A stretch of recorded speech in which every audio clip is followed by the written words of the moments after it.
going, why? There we go. There we go. Okay, so welcome to UAL, to the We Move session number 5. And that means that we have Vicky O'Neon here, which is very exciting. And essentially, just to give a little bit of an introduction, in case you haven't stumbled into We Move before, firstly, hello to everybody on the stream. We're excited that you're here. And essentially, We Move is an event series that's been curated by Music Hackspace. And it is 25 seminars that are both in real life and online, hybrid at the same time. And they are seminars that are being delivered by UK industry experts in music and technology. And they just happen to be women and gender minority. How exciting is that? Woo! Yeah! That's what we're looking for. So, I will basically now just, I always say that I'm just going to embarrass you a little bit now. Now that I've told everybody why they're here and what they're doing. Firstly, I must thank UAL and their Creative Computing Institute for hosting us tonight, because it's freaking awesome. Mm-hmm. The team have been so wonderful and welcoming, and we're so happy to be here. So, whoop for that.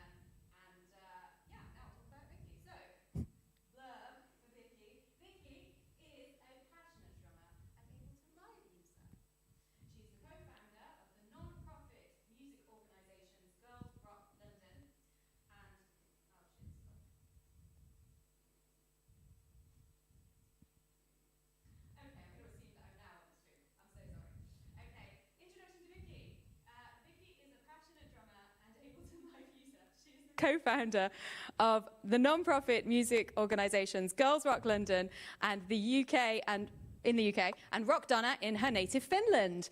She studied at Drum Tech in London, now called BIMM, from 2010 to 2013 to receive a BMus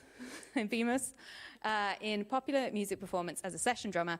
Career highlights include programming electronic drums and live loops for the Olympic team's Great Britain homecoming concert and Wembley Arena, partaking in the BBC 24-hour Drumathon for children in need, and performing with Nile Rodgers, Laura Mvula, Anne-Marie, Hans Zimmer, Clean Bandit, Yungblud, Griff, and others. So that's a tiny slice of Vicky's CV. She's also utterly brilliant. I met her playing bongos in the Strong Room bar, and I just immediately knew that she was phenomenal. So I will talk more about her after this session. But first, I will hand over to Vicky. So thank you very much, Vicky O'Neon. Off you go. Thank you, Jenny. Hi, everybody, and thank you for that introduction. I feel like I don't need to say anything else about me, do I? But I thought I'll start just by talking a little bit about my background and how I got into drumming, and then how I got into Ableton and this world that we're here to explore today.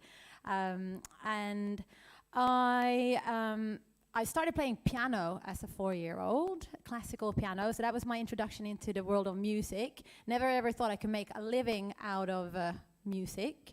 As a teenager, I was in an all-female punk band, which was me discovering the other spectrum of what music is from classical music. And then when I was 18, when I had finished school, I went backpacking to Latin America for 6 months. And that's where I really fell in love with drumming and rhythms. And music is such an integral part of the culture there. And that was something that I was really amazed by. And I found myself on a beach playing bongos everywhere I went, pretty much. So when I came back from that trip, I was like, oh gosh, I had a place in a university in Finland to study political history, but I realized at that point that, oh no, I need to take another gap year and I need to explore this music side of me a little bit more. So there was a school close to my hometown where you could study pop and rock music. So I ended up studying in that school for 2 years. Originally, I took drums just as a side instrument because I didn't know anything about drumming really, but I had an amazing drum teacher that was really encouraging. So the second year in that school, I then started to have drums as my main instrument and realized quite soon on into that second year that, oh my God, this is what I want to spend my life doing. It really became like an obsession of mine, I guess. And I didn't really find any schools in Finland, any music schools in Finland, where I felt like I could learn everything about drumming the way I wanted. So I started to Google music schools in Europe, and I thought, you know what, I can go anywhere, I don't really mind. But I want to move abroad, and I want to learn everything I can about drums. So I found this school in London. It was called Drumtech at the time, now BIMM. So I came to London, did an audition. That was my first time in London. It was all very exciting and very scary at the same time. I got into the school and moved here a few months after that, and that's now 12 years ago. And then I stayed there for 3 years and did a degree in popular music performance as a session drummer, which essentially meant that we learned every different aspect of drumming that you can potentially get a phone call with someone asking you, hey, can you play this style? Can you play this style? Can you do this recording? Can you come live and do this? But that was all just focused around drumming. There wasn't a lot of technological aspects to that education. So I didn't even know what Ableton was when I was studying drums. That came in later into my life. But I thought I'll just show you a little show reel that I have of some of the performances that I've done after I finished that school. And then we'll talk a little bit more about how I got into Ableton after that. And this is a live looping video that I created this show reel on top of. So all the sounds that you're hearing are all performed live out in a stone circle in the English countryside in Suffolk, as you do.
Thank you. So how did I get into Ableton then?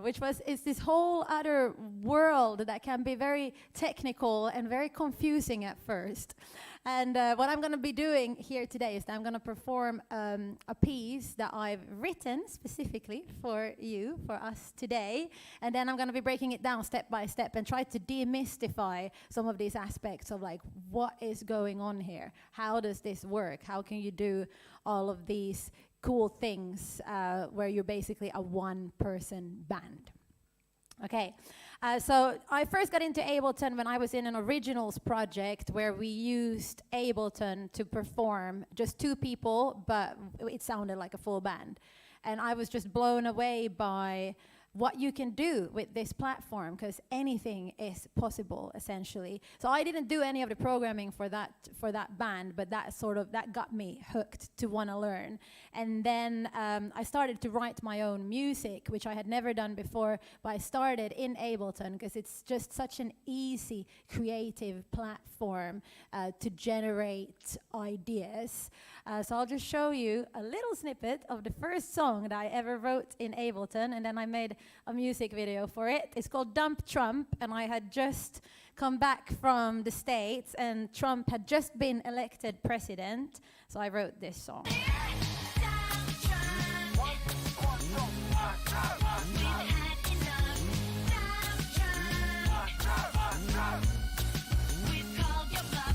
There's just a little snippet of that.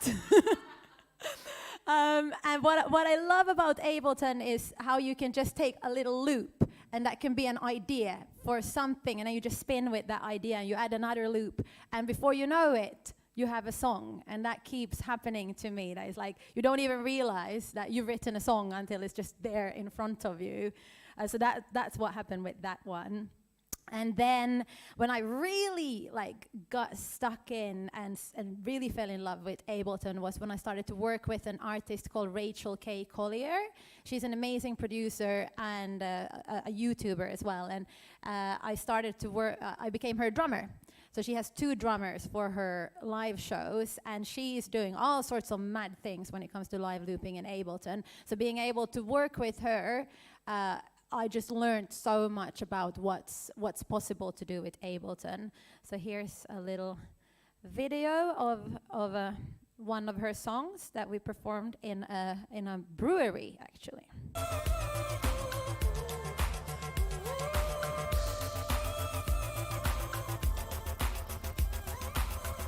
So this is all live looping and then live percussion on top of that.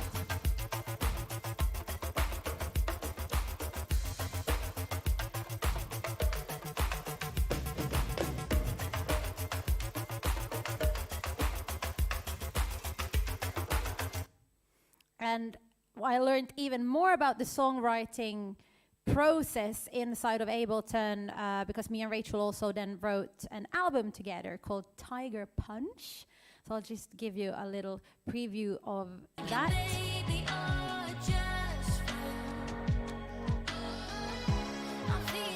And how we created this album was basically that she put down one loop, I put down one loop, she put down one loop, I put down one loop, so we created the whole album in like 3 days, just super quickly, just you go, I go. It was almost like a game.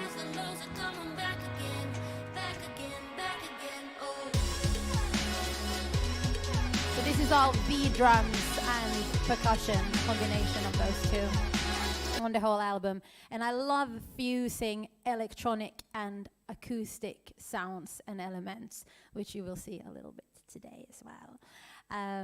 And I also got really into starting to create performances and electronic performances outdoors. Also, actually, thanks to Rachel. And here's a little jam that we did outside where I'm using this machine, the Roland SPDSX.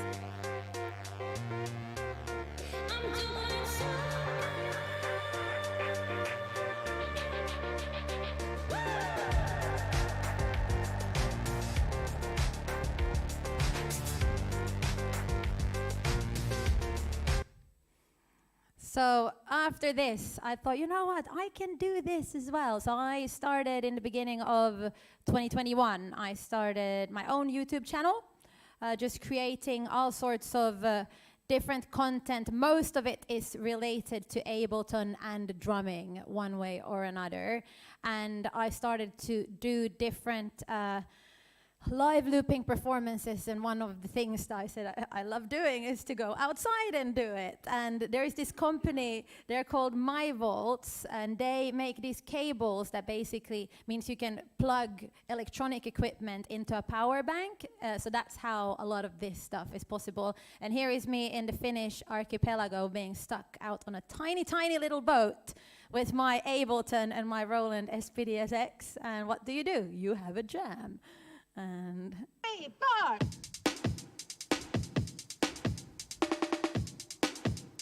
tiny boat.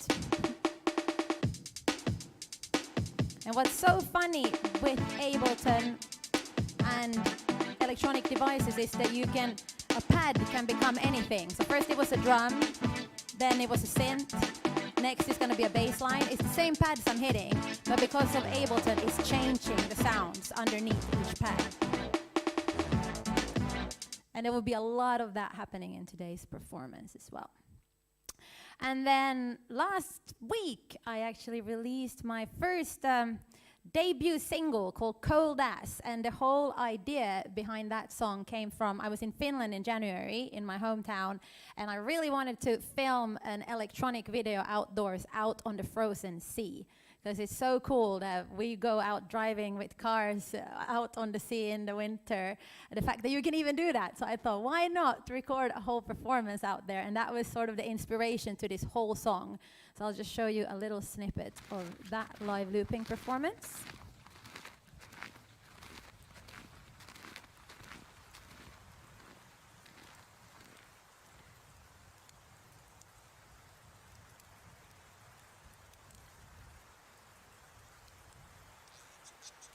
So I'm using a very similar setup here that I'm using today, where I have some acoustic percussion. Then I have my push, I have my SPDSX, I have V drums, I'm looping up layers, and then I have some pre-recorded sounds as well.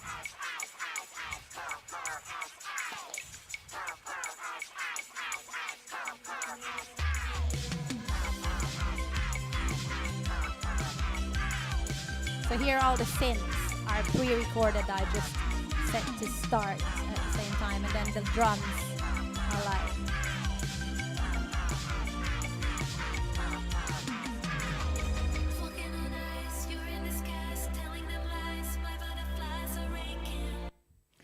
So that's that. You can check out the full video on my YouTube channel if you want. And I've also just made a course which is gonna come out with Hackspace, which is the first course that I'm making with Hackspace, which is really exciting, where I'm breaking down how I've built this whole performance step by step. And there is loads of really useful tips and tricks if you wanna get into creating your own live looping performances. And it's specifically handy for drummers and percussionists, but any instrumentalist or anyone who's interested in using Ableton, there will be loads of useful things in there for that. Yes, and what else? Yeah, you already said that one of the, because this is all my own creative projects that I've been doing, but also some of the more professional work that I've been doing. One was creating all the live parts, electronic drum parts for this huge gig at Wembley Arena. And I also have a video on my YouTube channel where I'm breaking down how I built that whole set, which can also be really handy for someone who wants to learn more about how you create a whole session that can be live streamed, and how you route everything, what's going to go where, who's going to hear what, how do you break up samples when you're performing for another artist, and so on. So that video is also on my YouTube channel if you want to check that out. And this year I've also been teaching professional drummers how to use Ableton. So we have like Zoom sessions where we get together once a week, and we've been starting completely from scratch, which has been loads of fun. And I'm also currently creating a course together with an awesome dude in Germany. His name is Tobias Hunk, and he runs a platform called Ableton Drummer, where he has loads of courses on how to use Ableton specifically aimed for drummers. And he also builds loads of amazing devices that drummers specifically can use in their live performances when they're using Ableton. And these are done through Max for Live. And Max for Live is basically anyone can create a device for Max for Live, and it's integrated into Ableton. So if you want to do some crazy stuff with lights or with visuals, and that's not a built-in feature inside of Ableton, there's a big chance that someone has built a plugin for this that you can then purchase or download. So anything you can think of, you can probably find someone out there who's done that. And Tobias does a lot of this cool stuff for drums. I think I'm using 6 of his devices in this one song that I'm performing today. So I'm going to also be breaking down step by step how they work and what you can do with them, because it's super, super cool. Cool. So that's a little bit of info and background, I guess, about me. So now I'm going to perform this piece called I Drum, You Dance. And I've had this line in my mind probably for a couple of years, and I've always thought, you know what, I need to turn this into a song at some point. And now it's happened! You are the first ones who's gonna hear it. When I started writing this song, I was thinking a great deal about rhythm. What is rhythm? Rhythm is such an interesting phenomenon. It's something that exists everywhere. It's a part of all of our everyday lives, whether we think about it or not. It's the way we speak, it's the way we walk. The first rhythm we all heard is our heartbeat. And cultures have so many different types of rhythms that can define that culture. So it's something that I was really, really fascinated about. And I did a lot of Googling, and I was like, how does people define rhythm? Because rhythm can actually be defined in a lot of different ways. And here is one little thing. Let's see where I have it. The history of the word rhythm. The word rhythm originally derives from the Greek word rhythmos, which relates to the word rain, meaning to flow. It became popular used in English from the mid-16th century onwards, and at first the word shared the same meaning as the word rhyme. I basically came up with a lot of lines about rhythm. That I had this automated, text-to-speech voice, which we all hear through TikTok nowadays. I was like, oh, I want that one. So I basically did a bunch of these lines that I wrote, did a text-to-speech recording of them, and that became the starting point for how I wrote this whole song. Okay, so I'm going to be performing it. Then there will be one section. Hello. Thank you for joining us. There will be one section where I'm going to need your help. Okay, there's going to be some audience participation. You will notice when it comes, so just get involved at that point. And then after this, I'll just break it down step by step. What's going on? What am I doing here? How can my drum kit suddenly sound like a string quartet, and then it sounds like drums again, and stuff like that. And then at the end, I will play it one more time where you have a better understanding of actually when I'm hitting this pad, what's really going on, and so on. Okay? Does that sound good? Nice. Let me just get my in-ears in. And this is a very, very freshly written song. So wish me good luck, because there's a lot of things I need to get right. So hopefully it will all go okay. I got this. Yes. Okay. So first of all, this is Ableton. So I'm just going to keep this on the screen. For some of you, this might be look like an alien. For some of you, it might make sense. Okay?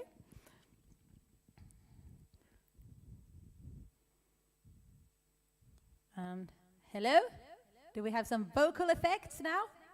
Beautiful. Okay. So. Cool. I think everything should be set up correctly. And then I'm going to pick up my singing bowl. This is such a fun instrument. We'll start with this one. Okay.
of the heartbeat in the womb.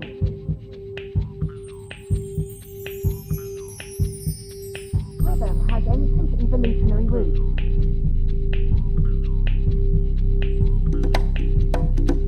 Rhythm derives from rhyme in Greek, which means to flow. Rhythm is the seed of emotional affect. Rhythm is the foundation of all musical participation. Rhythm is fundamental to the human experience. We are all rhythmical beings. A person's sense of rhythm cannot be lost. Acknowledge the power rhythm has to offer. Rhythm is in our walk. Rhythm is how we talk. Dance to the rhythm. Play with the rhythm. Flow with the rhythm. Move with the rhythm. Dance to the rhythm. Dance to the rhythm. Play with the rhythm. Play with the rhythm. Flow with the rhythm. Flow with the rhythm. Move with the rhythm. Dance, dance, dance. I love you, dance. Dance, dance, dance. I love you, dance. Dance, dance, dance. I love you, dance. Dance, dance, dance. I love you, dance.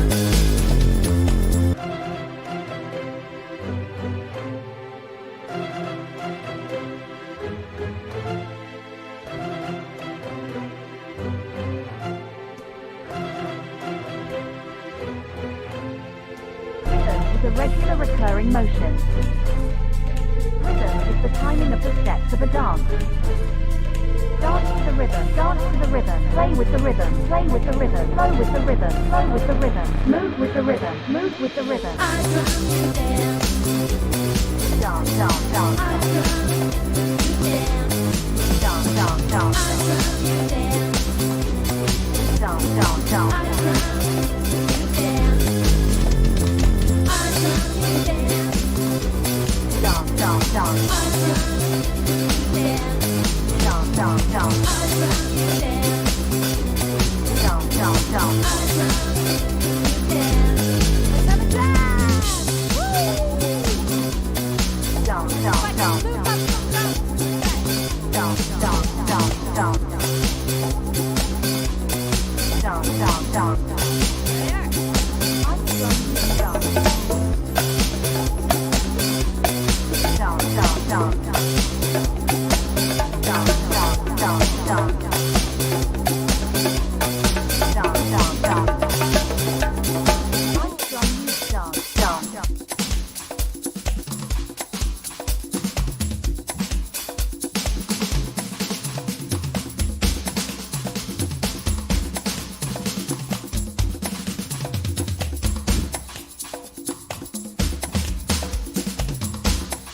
Dance to the rhythm.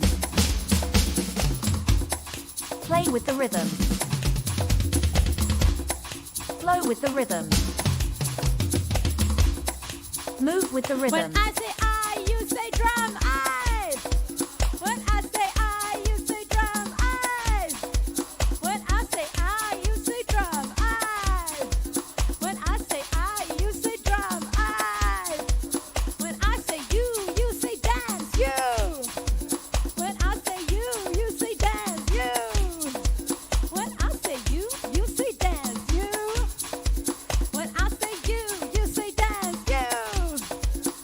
I, you, I, you, I, you, I, you, I, you.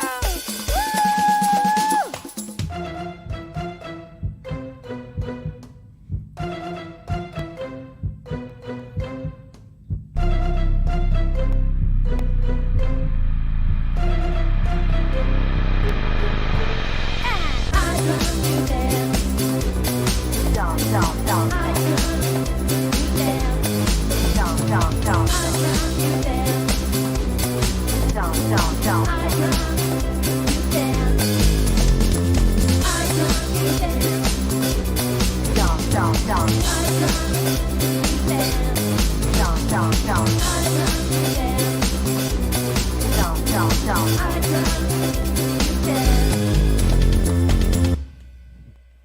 That's it. Thank you.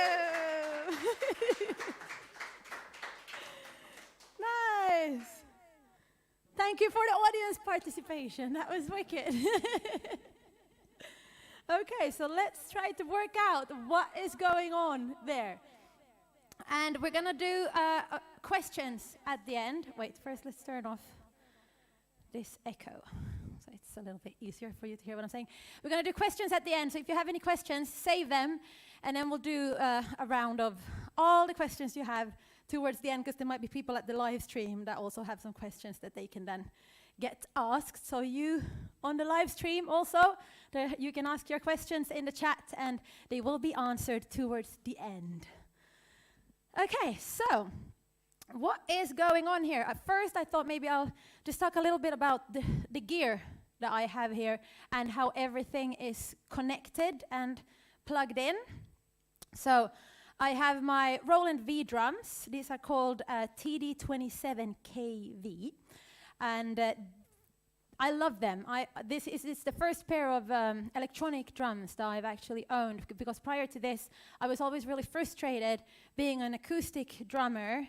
I just felt like I couldn't recreate drum parts accurately with electronic drums. I always had to sacrifice the way I was playing until they started making this quite advanced digital trigger technology where you basically connect USB cables, which means that now with like my snare drum and my ride cymbal, you get so much more versatility than you've ever been able to have before, where you basically just have two different zones where you can trigger a sound.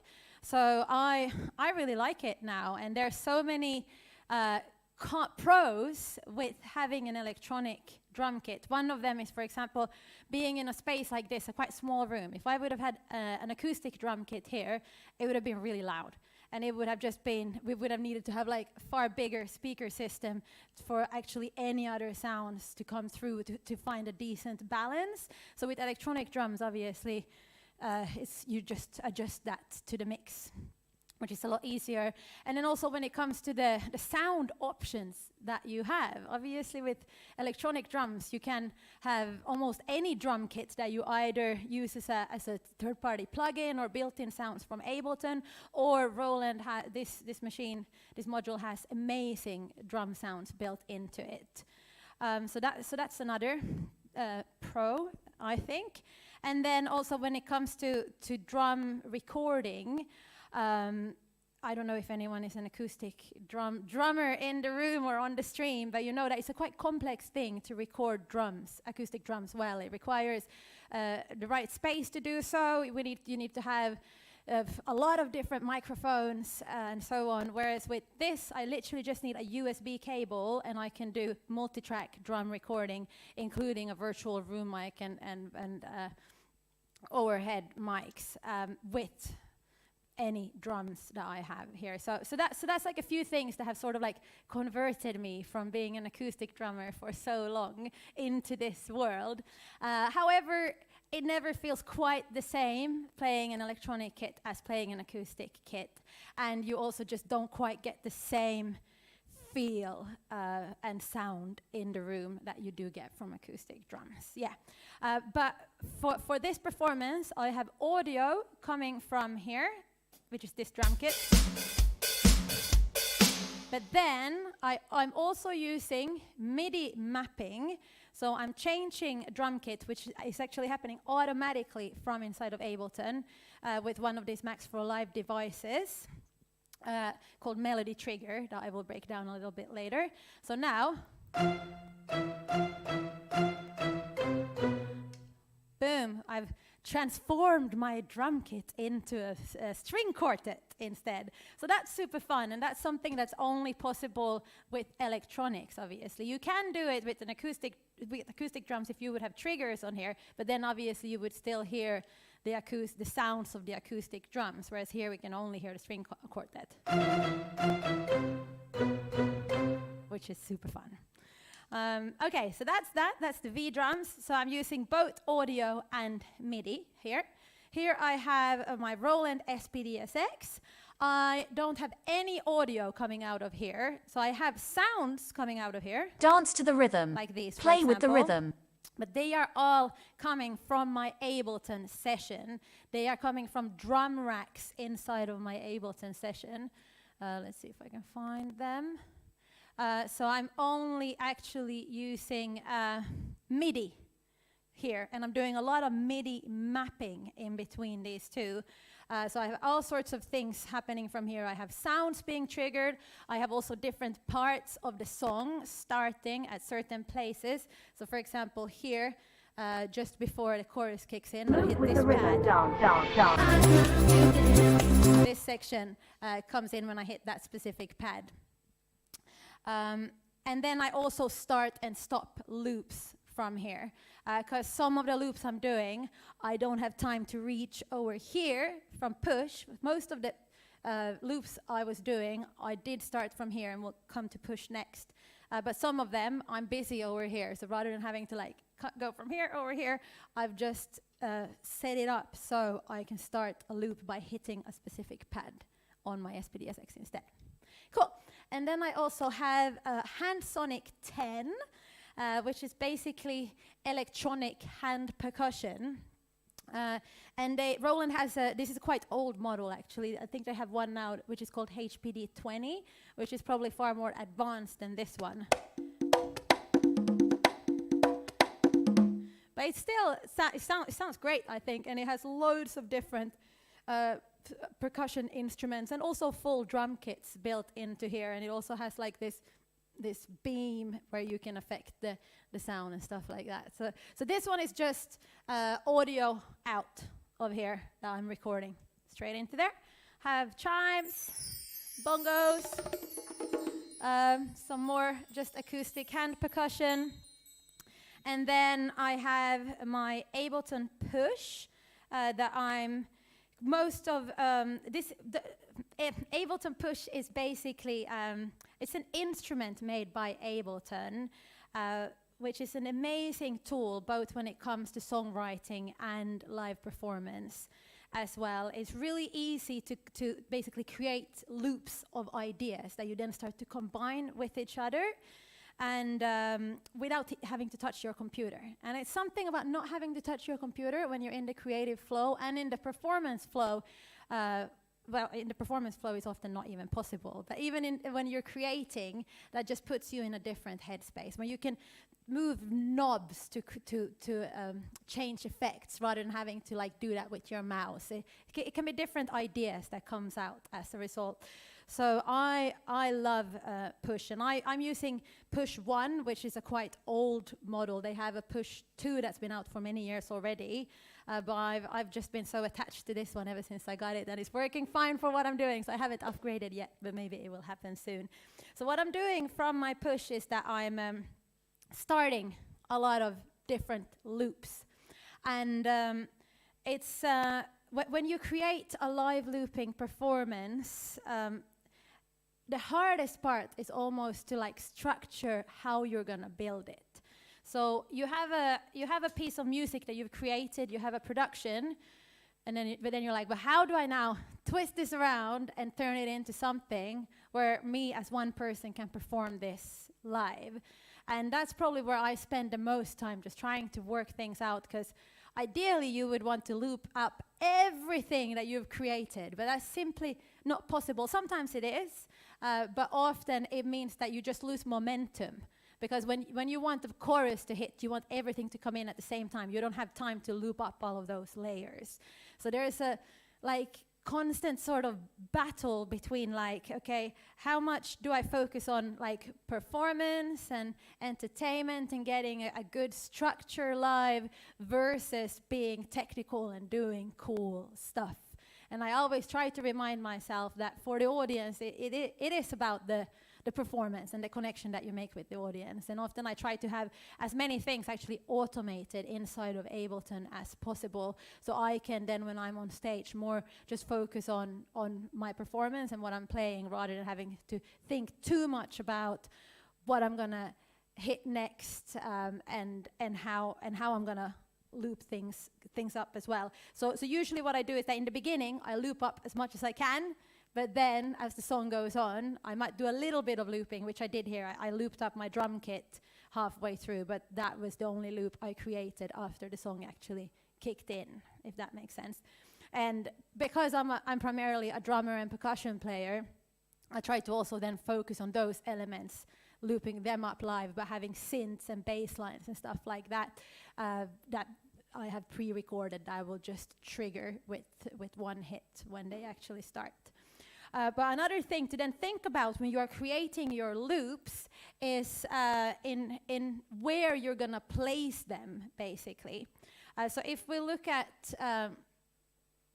this is called session view inside of Ableton. There's basically two different windows in Ableton. It's this one, which is called arrangement view, and this one works in a linear way where the song starts here and then it goes this way, which you might be familiar with if you're familiar with other digital audio workstations. But this view here is called session view, where everything is basically open sections. There's not a timeline the same way. It's loops or just audio that you can then combine with one another. And here, basically one row like this, everything that is on this row will be played at the same time, and this is called a scene.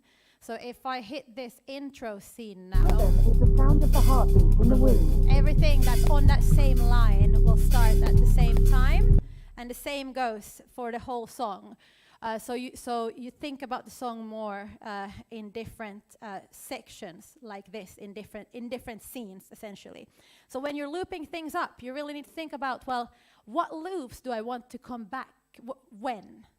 And a lot of these loops that I looped up in the beginning, I want them to come back in when the chorus starts. The chorus is my third scene, scene 3 here. So that means that when I looped up my shaker, the clap, my congas, and these other electronic sounds, I put them on my third scene. So when I then start that scene, they will start to play back then as well. Whereas, for example, the singing bowl and the jaw harp and the heartbeat that I had in the beginning, they are on scene 1 because I don't want them to come back when the chorus starts. Does that make sense? Cool. And then another super useful trick is also to use stop buttons. So you can add or remove stop buttons anywhere here. And by doing that, that basically means that now, if I'm hitting this next scene, wherever I removed the stop buttons, these loops will continue playing. So if I remove a stop button underneath here, this one will continue playing. So you can see that for all of these, I have removed their stop buttons.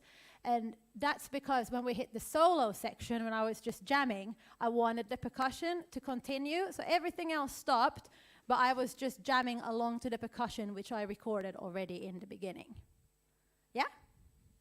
Cool. So that those two are like just handy little tricks when you start to think about creating your live performance. And then the way I tend to also structure the order of my tracks is basically the order I'm gonna loop things up.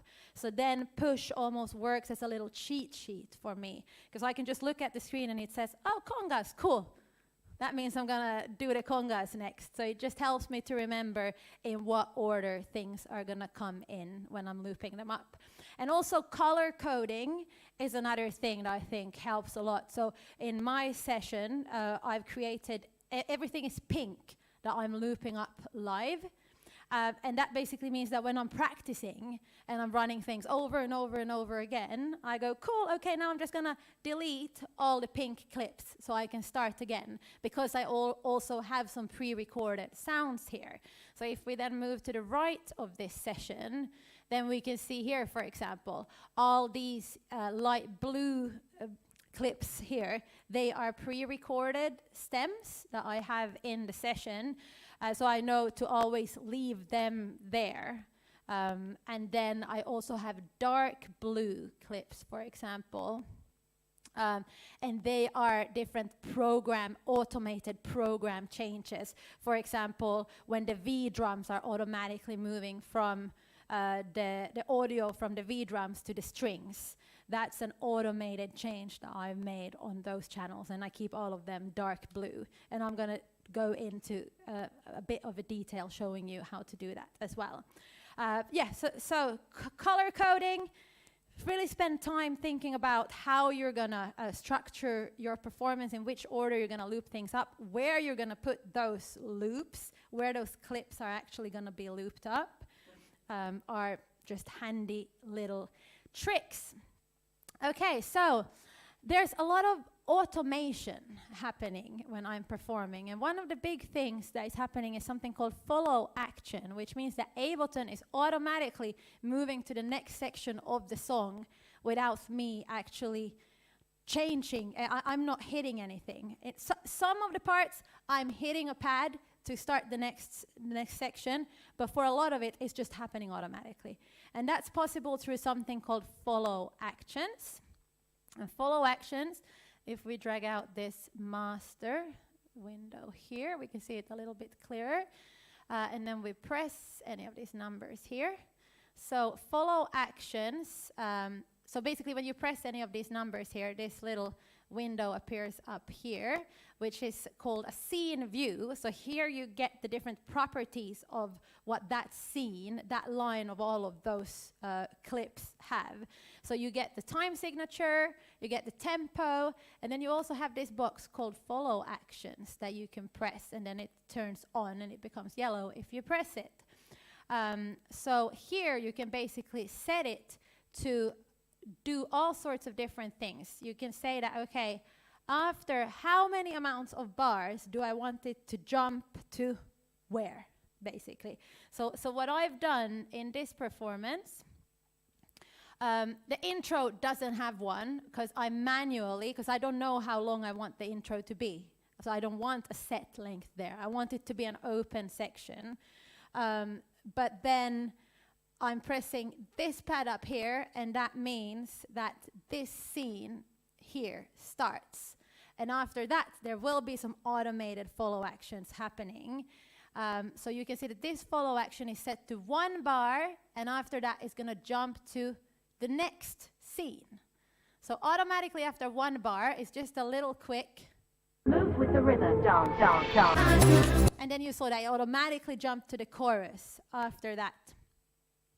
And then the chorus, I've set to, okay, after 16 bars, it's going to jump to the next section, which is the solo section. However, I'm playing the chorus several times in this song, right?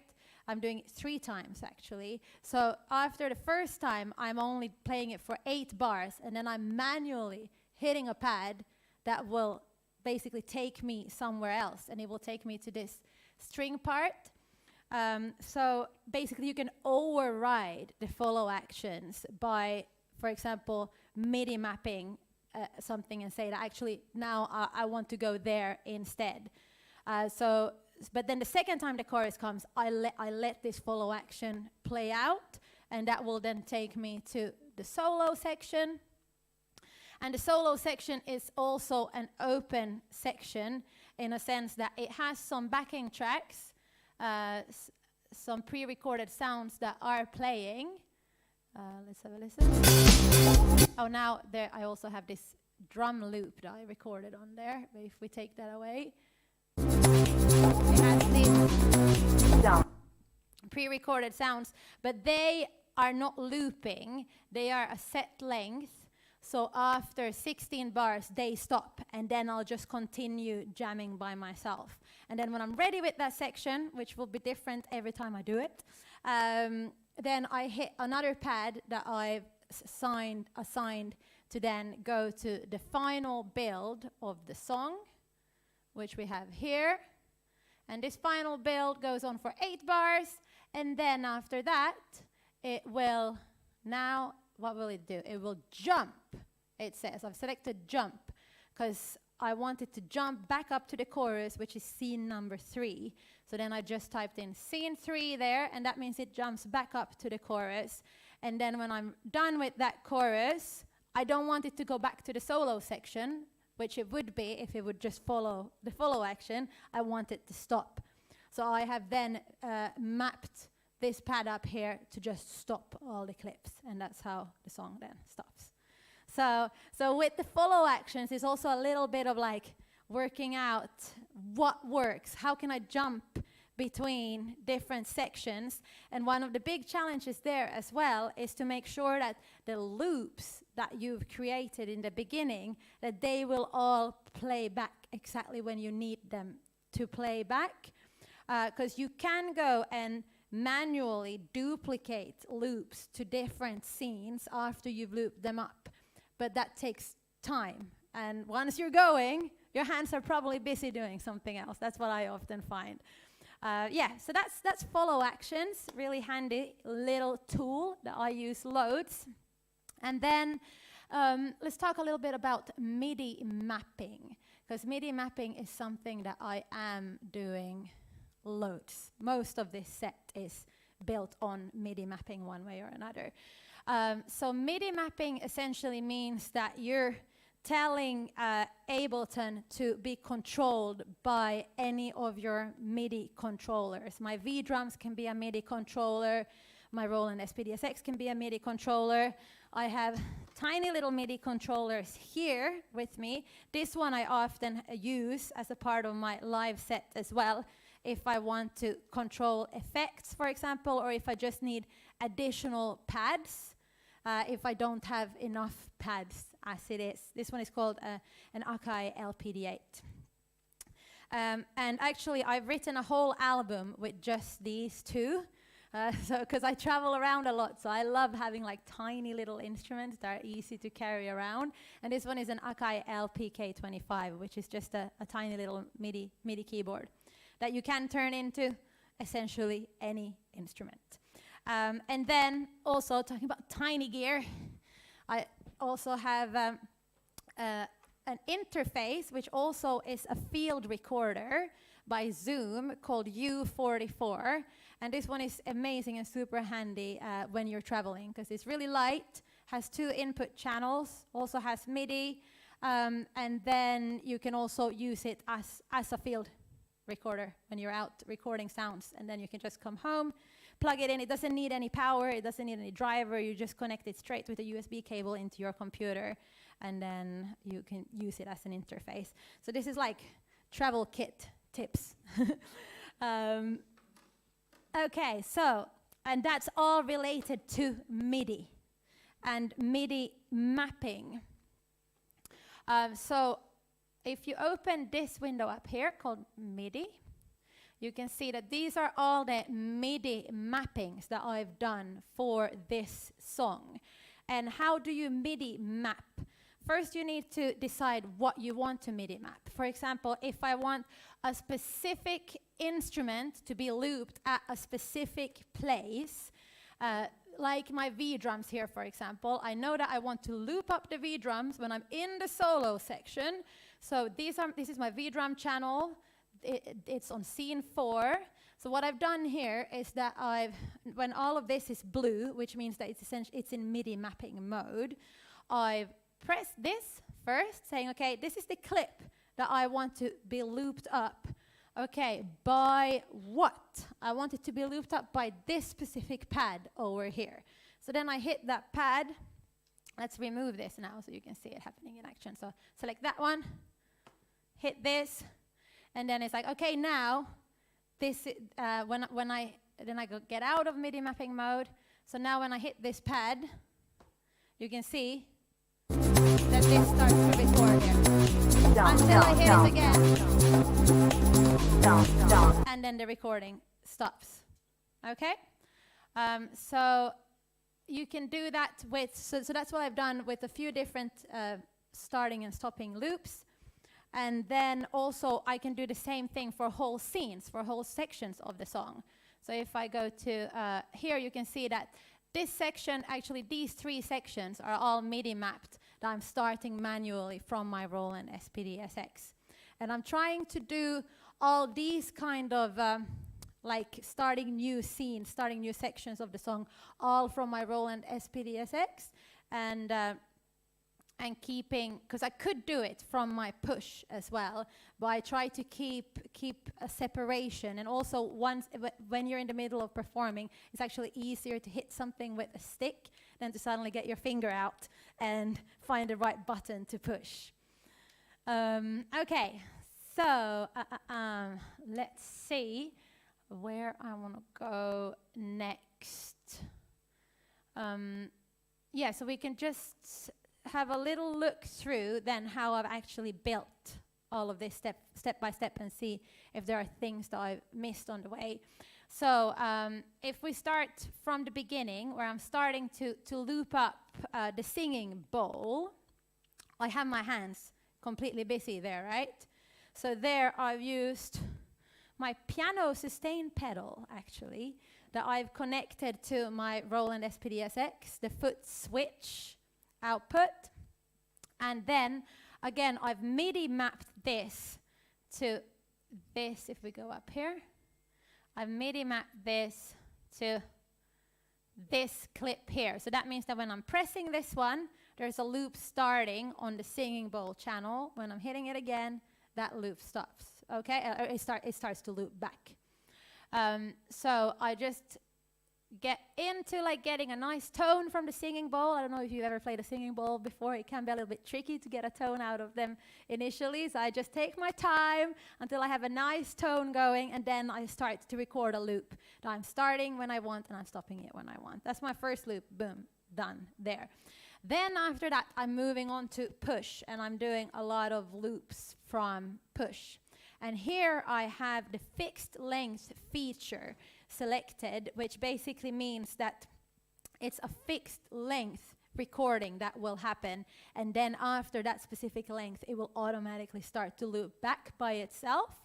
So that means that I only have to press to start the recording, but I don't have to press to also stop it, which can be hugely helpful if you're somewhere busy playing. You don't have time to stretch back to actually stop the loop as well. So when I'm using push, I'm mainly using the fixed length feature, and it's really easy. You have a button on here called fixed length that you literally just hold in, and then you can just decide, is fixed length going to be off or on, and then if you hold it in, you can then decide for how many bars that fixed length is going to go on for. And in this instance, it's just a 1 bar loop. So whenever I'm pushing an empty clip here to start recording, it will record for 1 bar, and then it will automatically start to loop back after that. So I've done that with the jaw harp. I also done it with the heartbeat that I have here, which I think sounds so lovely. I just want to play it. I love it. And then after that, I am starting a pre-recorded section, which is those vocal samples that I was talking about with that text-to-speech voice. So this is the first time where we're actually getting limited by a specific time on this like scene 1. So if I go into this speech vocal section, here you can see that this is that section, and it is 33 bars long. And I trigger it from here. After I start it, I know that I have 33 bars to basically do everything I need to do until we get to the end of that, and I need to be ready to start the next section. And 4 bars after that, I start the bass section that comes underneath it, which is 31 bars, or is it 30 bars long? It's 4 bars less, simple maths. It is 29 bars, sorry, 29 bars long. So that means that once I have triggered them, I have a set amount of time after that to loop up the rest, which is then my congas, which I'm also starting the loop from here. Then I'm doing a loop with electronic percussion on here. With this one, I'm actually starting the loop by hitting this pad here. So I've MIDI mapped this pad to start this loop, because it's a 2-bar loop. So it's also easier because I'm already here and I'm fiddling with sticks, so I don't really have time to like lean over here to start the loop. And then I would need to turn off the fixed length feature because it's 2 bars, and then turn it back on again. So it's constantly working out how many bars do you need to like loop what, and then you can work out where it makes the most sense to loop that thing from. Does that make sense? Yeah. Okay, and then I'm looping up the hi-hat as well. I'm looping up the tambourine. And as you might have heard, first when these instruments get played back, they sound a little bit muffled. And I've done that on purpose, as that's a taste thing, and you might think, that's really bad, why have you done that? I've done it to have this effect, so I have an auto filter, basically, on all of these percussion instruments. So you can see that the shaker, the clap, the congas, and then the different sounds on the SPDSX and the hi-hat, they are all inside of a group here. And on that group, I have put a cut-o-move auto filter, which means that everything, all the high frequencies are first taken off, and it has a little bit of like a funny LFO effect on it as well. So that means that when I then start to open up this filter towards the end of this section, it has a bigger impact. So it really feels like we're building up, building up, building up. So then, just before the chorus, we have a little break, and then when the chorus hits, it feels like it has more impact. So I love using auto filters, because by removing things, you can have a bigger impact with other sections of a song. But that's why they first sounded a little bit muffled when you heard them back when they were soloed. But this auto filter didn't get recorded on these channels, because that means that then later on in the song, I don't want that auto filter effect to be printed onto these recordings. And that's why I just put the auto filter on this group. So once I've opened it up, then you can hear the full version of that recording. And there is different ways you can do this. You can either print an effect directly onto the channel that you're recording something, or you can have a monitoring channel, which is basically capturing the sound. And I'm going to show you how I've set that up now as well, because that's how I tend to do with my live performances, where I basically here in the beginning have monitoring channels. So all the different microphones and audio that's coming in here, I have that coming in through different monitoring channels that I have armed and set to auto, so we can hear stuff coming in through them. But then I'm not recording anything onto these. I then have the different things that I'm recording set up as separate channels, but they are listening to that monitoring channel. So here, the audio is coming from the perc loop monitor, okay? Or it's coming from the congas, it's coming from the SPDSX, depending where it's coming from. So they are listening to those channels, and then I have the monitoring here set to off. So that means that they will only be played back after I've already created the loop. And the reason why I'm doing it this way is that if you're recording multiple loops through the same microphone, and you have different, like all of those channels basically open to receiving sound, you have all of them armed. This means that they're armed, they're like in record enabling mode.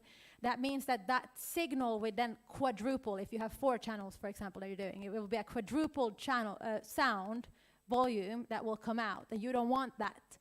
So to avoid that, that's where you have one channel that is actually monitoring, where you're getting the sound through, and then that's just being recorded onto these different tracks that you're looping up. So that's why the monitoring is set to off on those channels, so you can only hear it being played back, but you don't actually hear it being recorded. Does that make sense? It's a little bit complicated.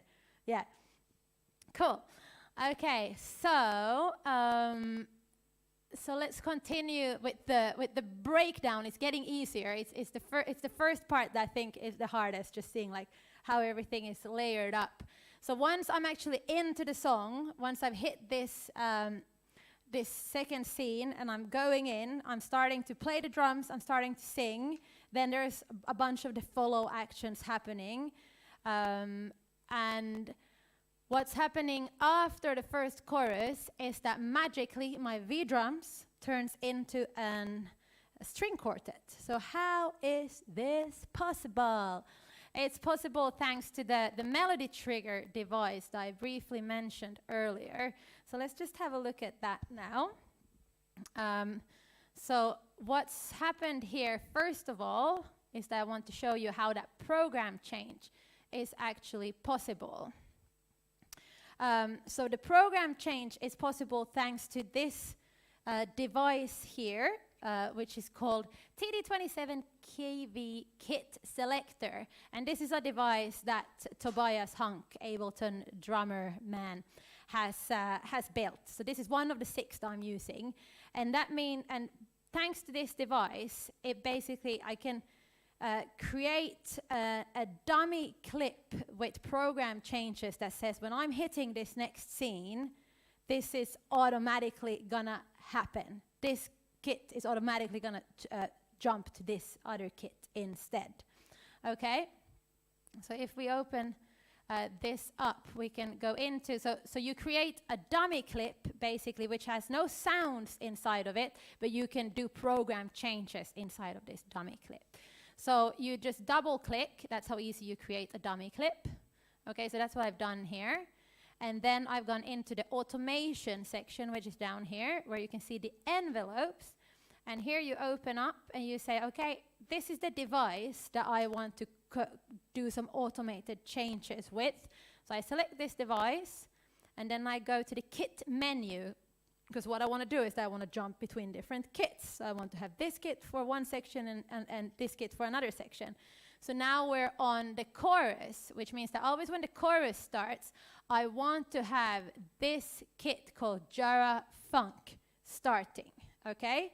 So I've just selected, if you go up here, you can, there is basically, I don't want to do it now because I'm realizing I'm going to perform this once again, and then if I mess it up, I'm not going to find it. But if you basically click anywhere else here, it will pick another kit that is built inside of the Roland V drums. Okay, so that's how that works, and you just select the specific one that you are using on the V drums.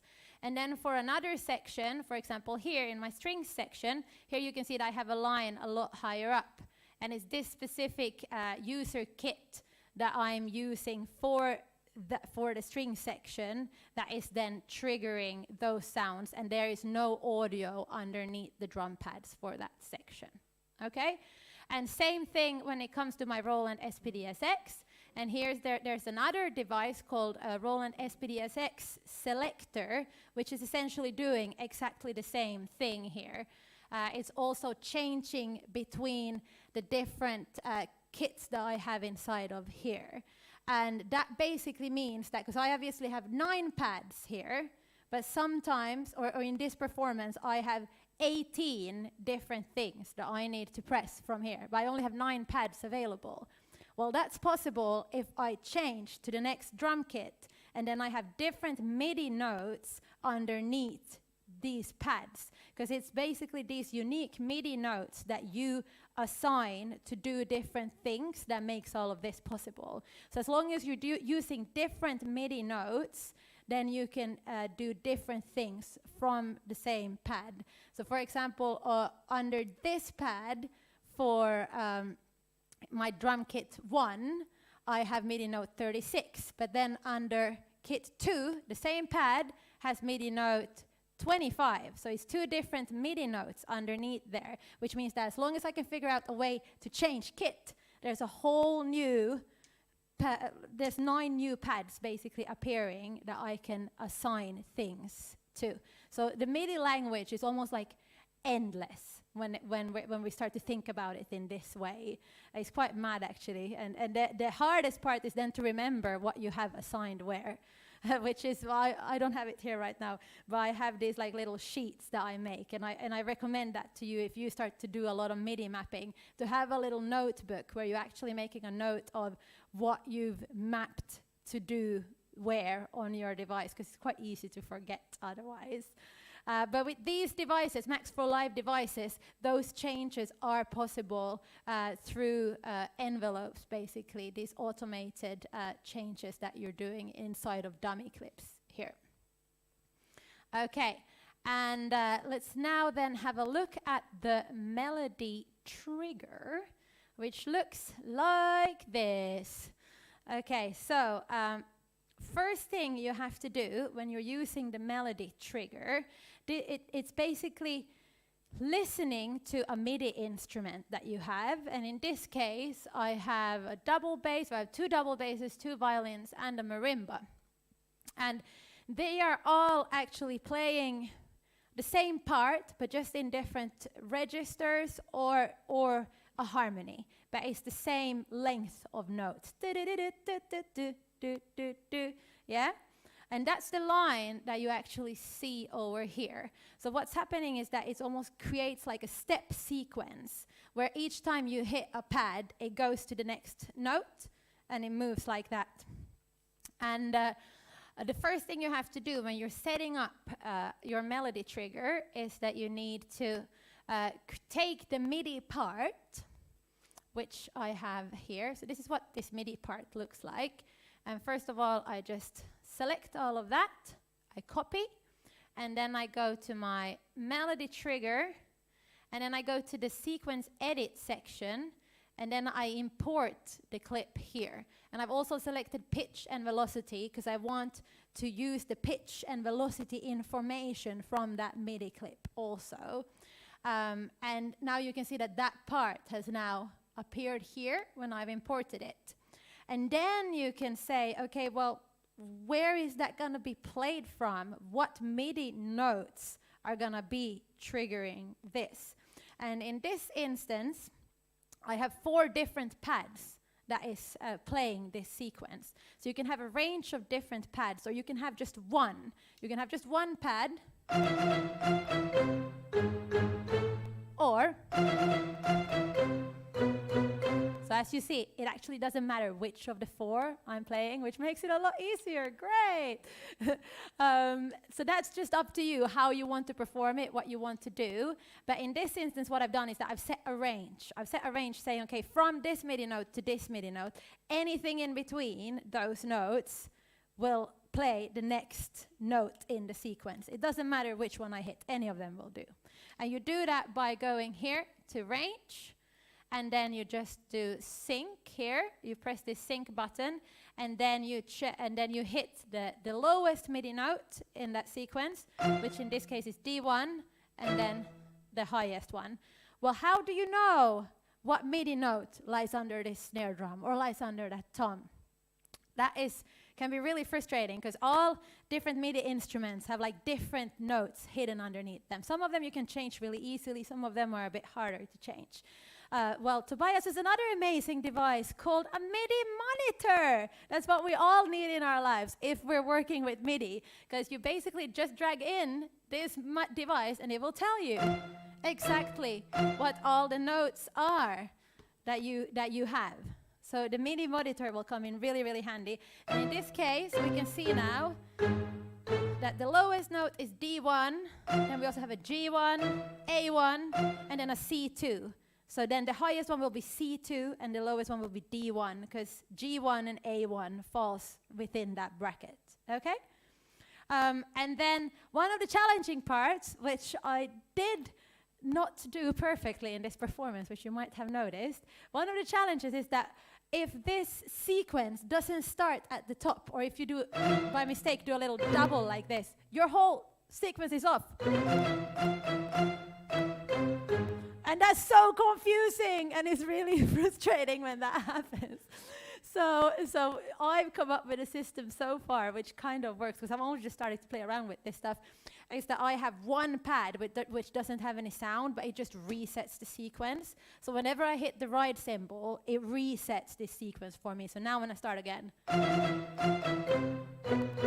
it's back to the beginning. So at least I have that little safety net to play with when I'm doing this.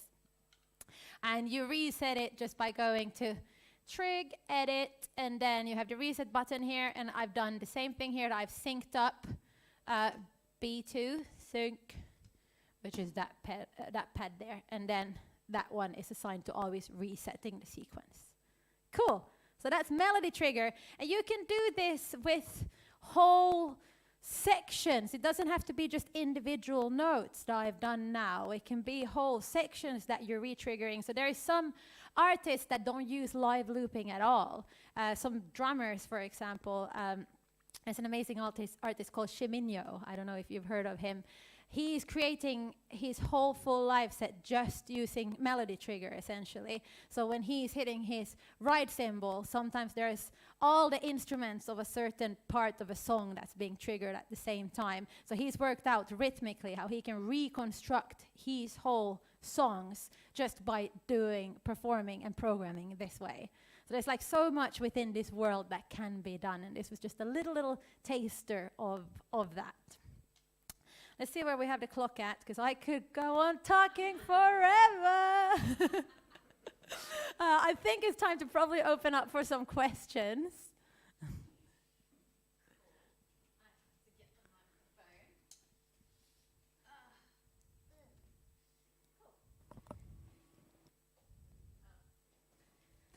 I think I've switched it on. Yay.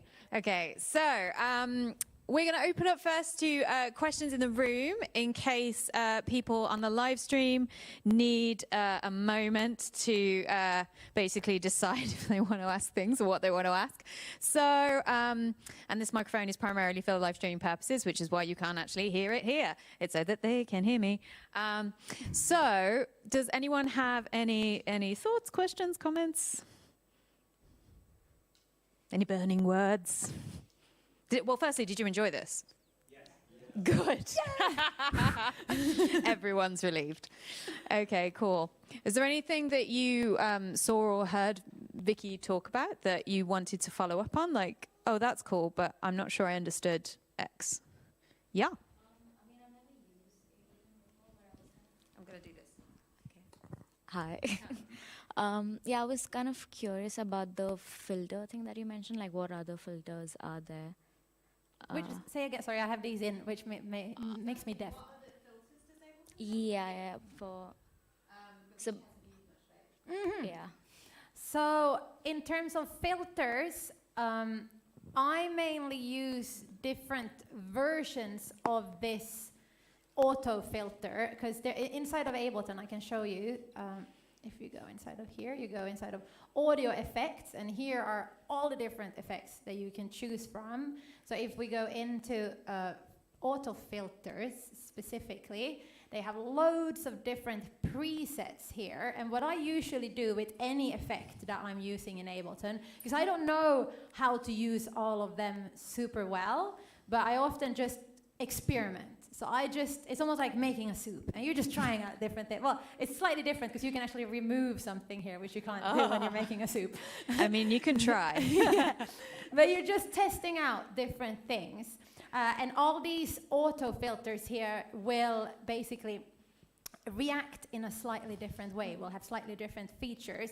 So some of them will sound like you're outside of a nightclub, for example, and then if you move it, it sounds like you're coming closer to where the big dance floor is, and then you're on the big dance floor. So that's one thing you can do with them, or then it can start the other way around, where you're only hearing like the really high frequencies, and then you start to open it up. And then there's like LFOs built into this, which can make it sound all like almost like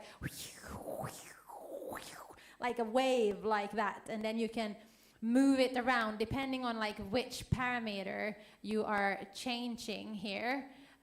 You will basically get different results out of the auto filter.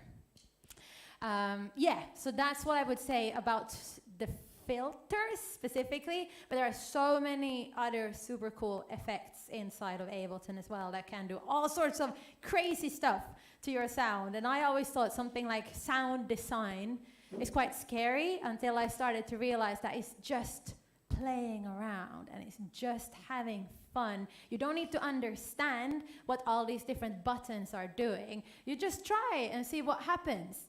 If you like it, great, you know? And one thing that I do when I'm turning these, my productions into live performances is that I'm resampling a lot of things. So I've created some crazy effect, because these effects can sometimes take up a lot of computer power. And we don't want that when it comes to live performance, because one of the risks then, the worst thing that could happen is that Ableton crashes, and that's the last thing that we want to happen. No. So we want to minimize the processing that the computer needs to do. So that's why we tend to, for live performances, often resample some really heavy, cool effects that we might have used in a production. But you can even do that. It's almost like a tape recorder, you know, where you're like messing around with something, then you're recording that, then you're messing around some more and recording that. You can do that several times, and that's sound design. That's how you come up with your own unique sounds. Yeah, it's basically just messing with things until it sounds good. Yeah, and also, can we get you to make the LFO noise again? Did I do that with my mouth? Yeah, that one. That was awesome. I enjoyed that a lot. Cool. Anybody else? I want to ask about what's your hard time or neck photo time? Say again?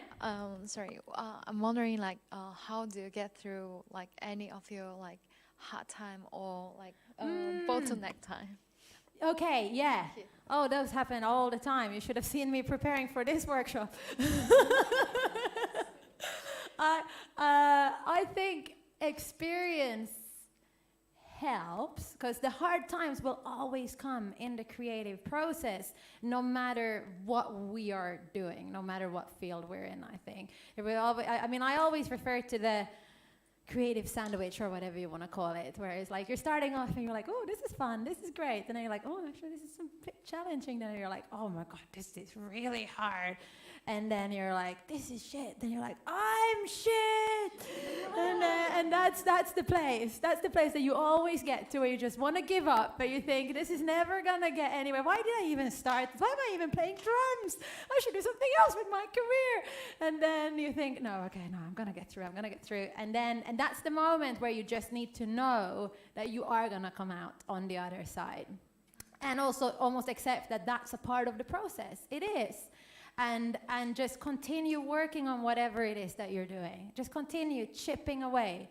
And then before you know it, or at some point, you will be like, oh, actually, oh, this is not so bad. Oh, this is pretty good. And then the next step is like, oh, actually, this is really good. And then the last step is like, I'm good.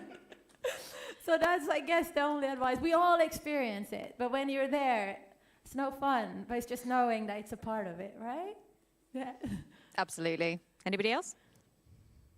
Yeet. Hi. Do you build any drum racks or MIDI instruments? And could you talk a little bit about your process for that? So drum racks, I build a lot. And now, obviously, here's just one song that I'm performing here. But if I have a whole set that I'm performing, for example, the gig that I did at Wembley, there all of my songs was basically different drum racks, and I've created all of them inside of an instrument rack. So I have like a tiny little version of that here, where I basically just have, here I just have two different ones, and this is basically just to make this device change from kit 1 to kit 2. But let's pretend now that this is my first song of my set. Here I have a bunch of different kick drum, snare drum, hi-hat, all sorts of different sounds here. Then in this kit here, I have my second song with all the different drums, third one, and then here I can just keep on going and create more drum racks here with more songs. And then I have this chain selector here, which is basically then moving between the different kits, which means that they won't all, because if the chain selector isn't on, it means that all these drums will be played at the same time. And we don't want that, because that would just be very, very loud. It could sound quite cool, but I think it would just, that's not what we want.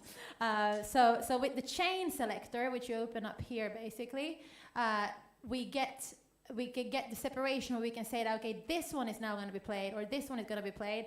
And here it's important that you basically select a unique value that goes almost like a ladder like this for each of them. So the first one is number 1, the second one is number 2, and so on. And here, this device, SPDSX button to chain selector, will actually help. And it's specifically designed for the Roland SPDSX, but it can be applied to any MIDI device that you have. Then once you have this one here, it means that just now when I'm hitting this plus button here, it also automatically, you can see that now changed. So it now automatically moves to the next kit in my sequence. And so what I tend to do with the drum racks, specifically using the Roland SPDSX, because this one has 9 pads, I try to use these 9 pads and basically mirror the SPDSX.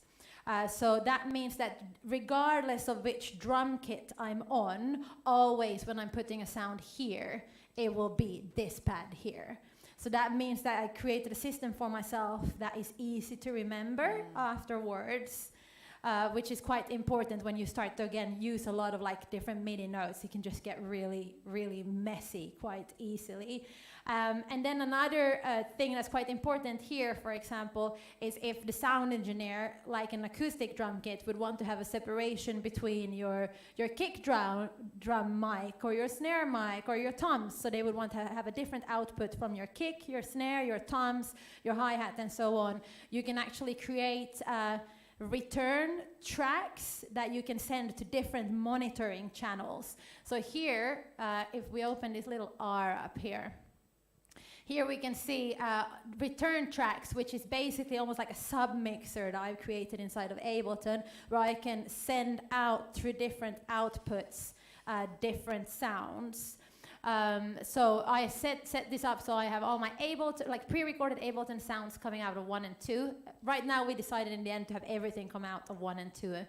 But what I could have done here is to have like the V drums come out of 3 and 4, the vocals come out of 5 and 6, and so on, and there they disappeared.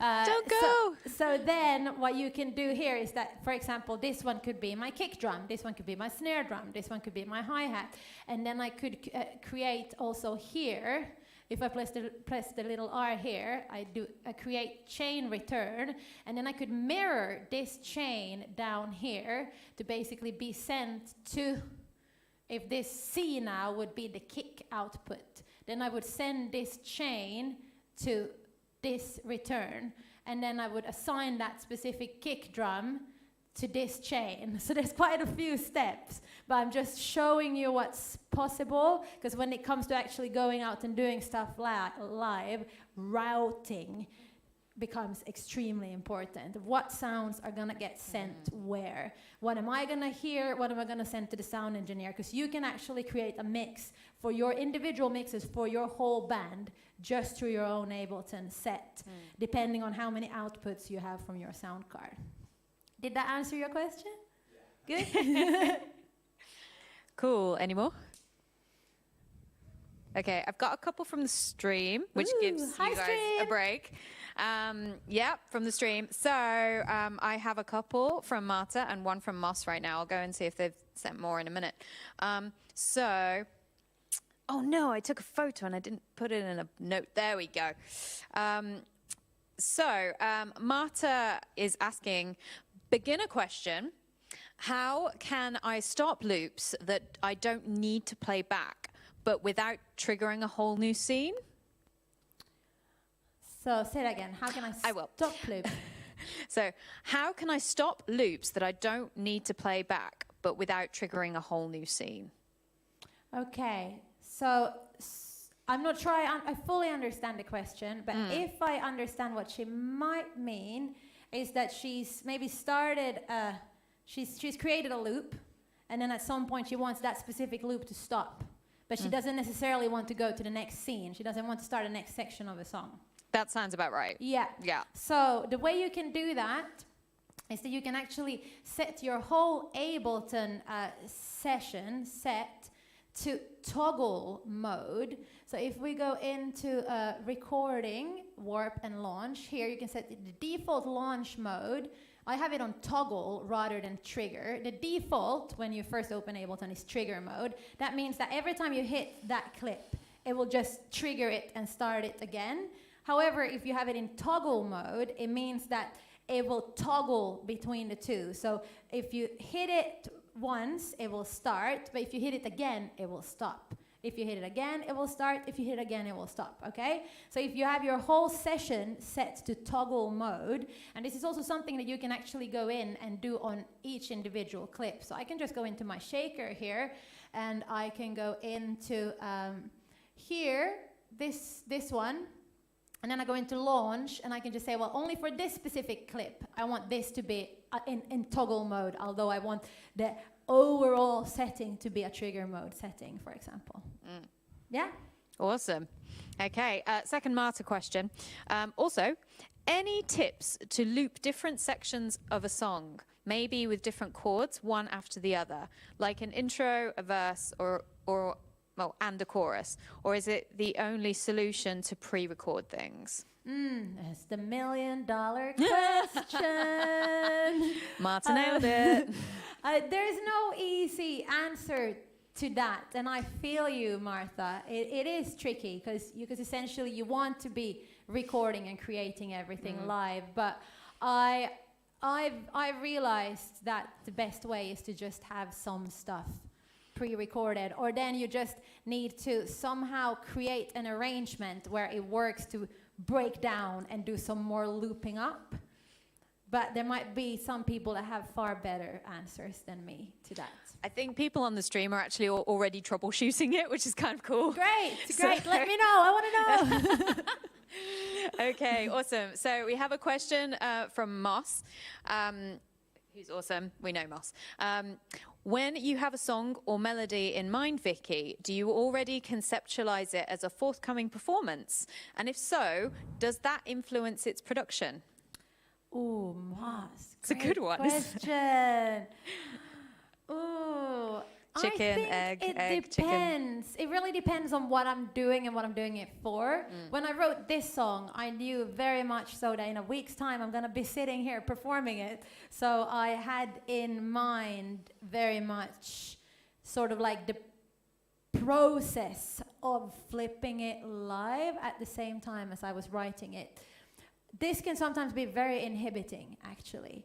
And I've got completely stuck prior to this trying to think in this way, because sometimes you just have to, and with this one, I was aware to not let that take over. And I did have one evening where I just jumped in to be, and I just forgot about me doing any of this. And I was like, let's just come up with some fun, cool parts, and then we'll work out how to flip them around. To do it afterwards. Yeah. Cool. All right. Anything else in the room? Okay. Cool. All right. That might be a good place for us to stop. I'm just going to do a quick check on the stream. Great. I was going to perform it one more time for you, but I don't think we'll have time. So you just have to watch back the live stream, and now you will understand what's going on. No, just loop back around. Okay. Well, thank you so much, Vicky, for this evening. Can we just have a quick round of applause? Yeah. Thank you. It's been awesome. Actually, I had a quick... One more. Oh, really? I actually had a question and I didn't ask it. Oh. Do we want a question or do we want a performance? Oh, actually, well, okay. No. You got the question. Oh, man. Don't put me on the spot. Okay, it's a really quick one. So, and then you can perform. So you mentioned that you can technically, basically program another layer of pads and ad infinitum, right? Yeah. What's the highest number of pads that you've programmed at any one time? Oh, I haven't gone too crazy, actually. I mean, you can do 127, but then you also have 16 different MIDI channels. So you can basically do 127 times 16. My maths is not that great. It's a lot. Okay, it's a lot. We'll go with a lot. That's what you can do. A large number. Yeah. Okay, so that's what you can do, but you haven't tried it yet. No. Challenge Are you challenging me? Oh my God. Obviously, yes. Oh yeah, what I was gonna say, one of the things I love about why I got into this, I didn't even tell you that. Why did I get into this in the first place? It's because I love multitasking, and I think as a drummer that's something that we got in us already, because we have to do different things with our different limbs, and it's that challenge that sort of gets us oh, this is fun. This is a whole next level of that, because now it's not just remembering, and also with drums, it's like if I hit a tom with an acoustic drum kit, it will sound like a tom. Here, this can sound like anything, depending on what I put underneath it. So your brain needs to be wired in a whole different way when you're doing this. And that's something that I just love. And also the fact that I can perform whole songs by myself. I don't need a full band to come out with me, because it's hard. I've been in many bands, and it's just hard to keep a band together. So Scheduling nightmares. Yeah. Yeah. Okay, brilliant. Well, do you want to give us your performance If to we have end time, things? okay. I think so. Yes. Cool. Okay, so now you know all my, no, you don't know all my secrets, but you know most of my secrets. And I was totally going to open a different session to demonstrate this, so I hope I haven't messed it up now, because I forgot. So I hope everything is still intact, so when I'm hitting all the pads, they will do as I want them to. Okay, let's see. We got this. Just need to make sure I've reset everything. Here, I need to reset that string section, so when I actually hit it, it starts from the beginning. Okay, I need to put my chair back, and then I think we are ready to go from the beginning. Oh, very important, I need to now delete these loops that I have here, so I can loop things up again. Okay, so let's delete. Do you need a minute? Shall I just quickly say things while you're doing that? Okay. Okay, cool. So just a quick one, and I'll round off properly when Vicky's done. We've been very happily accommodated by University Arts London's Creative Computing Institute, which is hard to say when you haven't had enough caffeine. But yeah, so we're here this time. We're actually have 3 other venue partners that we're working with to curate these events. So do keep an eye on what we're doing and where we are. Our next one is on Tuesday and is with Bishi, who's an amazing multidisciplinary creative artist. Astonishingly good.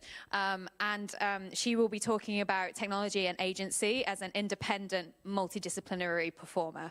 And I've heard her speak before, and she's amazing, like genuinely mind-blowing in terms of her journey, and basically how her relationship with technology has fed her career, which is now completely independent, and she can do pretty much whatever she wants. So yeah, do check it out. We have IRL spaces available, or you can watch online. So yeah, and now Vicky's ready. Thank you. Let's do this.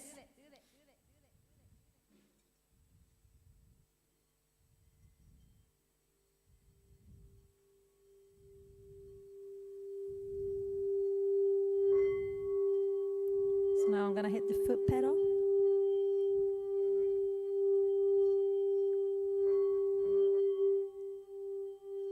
Oh, we got our first loop.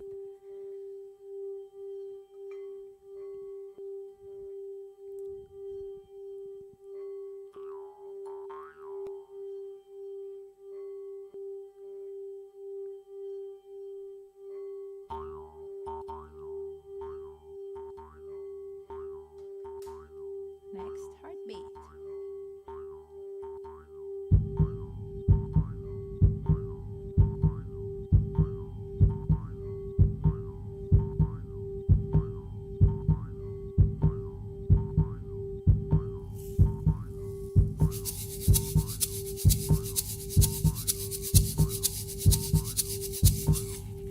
Starts to loop back after 1 bar. Slap next.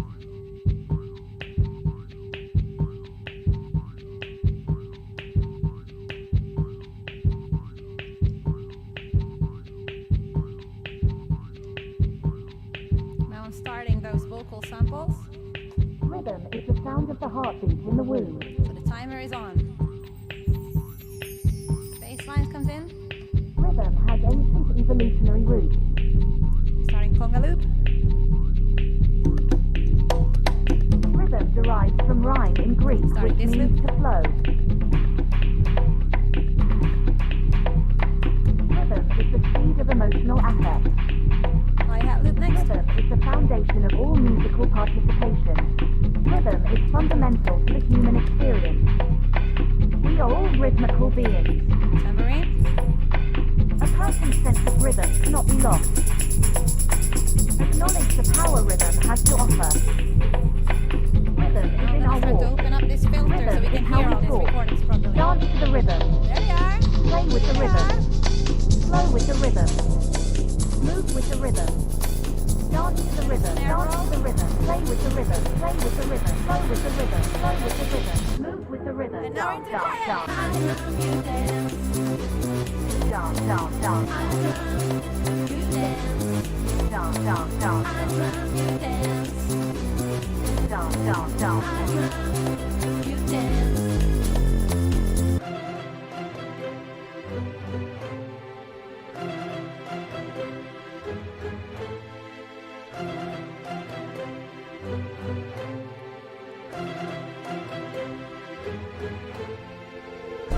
A regular recurring motion. Rhythm is the timing of the steps of a dance. Dance to the rhythm, dance to the rhythm, play with the rhythm, play with the rhythm, flow with the rhythm, flow with the rhythm, move with the rhythm, move with the rhythm. Dance, dance, dance. Dance, dance, dance. Dance, dance, dance. And one more chorus. Dance, dance, dance. Dance, dance, dance. Dance, dance, dance. A little jazz. Woo! We all love it. Dance, Disco dance, dance. groove, okay. Now I'm gonna loop up these Dance, dance, dance, dance. Dance, dance, dance. And there they are. Mambo! Dance, dance, dance. Dance, dance, dance, dance.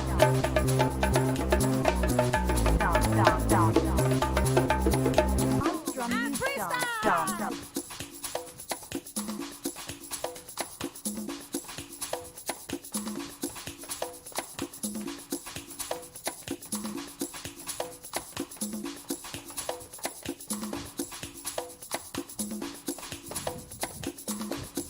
Dance to the rhythm. Play with the rhythm. Flow with the rhythm. Move with the And you rhythm. know this part. When I say drum, you say dance. Wrong! Wrong again. When I say I, you say drum. I. When I say I, you say drum. I. When I say I, you say drum. I. When I say I, you say drum. I. When I say you say dance. You.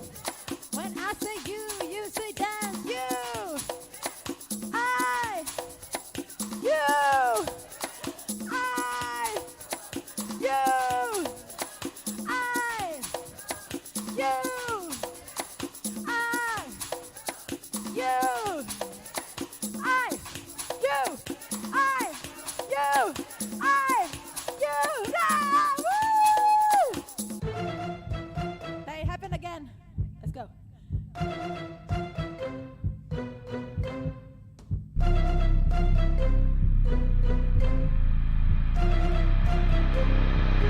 Last chorus.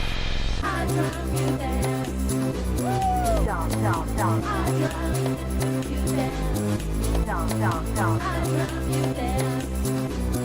Dance, dance, dance. I drum you dance. Hey! Thank you! That was so much fun. Thank you, guys. Amazing. Okay. Thank you so much, Vicky. That was, number one, incredibly entertaining, but also very informative. So thank you so much. That was brilliant. Okay. Amazing. So as you've heard, Vicky is going to be working on a course with us on musichackspace.org. A couple of courses. A couple of actually. courses. Thank you. Yeah. Okay, so if you've never come across musichackspace.org before, just to let you know, we are an educational platform to do with tech in its many, many forms, but obviously with some music things as well. So if you're interested in expanding your range of skills with regards to music and technology, or some other things as well, like NFTs, then hop on over to musichackspace.org and check out our selection of courses. We also have some free resources on there, so do go and have a look, and look out for Vicky's courses because they're coming. And as I said, thank you so much for coming to We Move. This was We Move session 5. Our next one is session 6, and it will be at the Rattle in London. So yeah, hope you have a lovely time between then and now, and you've all been delightful in the room and on the stream. So thank you for showing up and being a part of this experience. So yeah, that's it. Thanks so much. Off you go into the night. Bye-bye.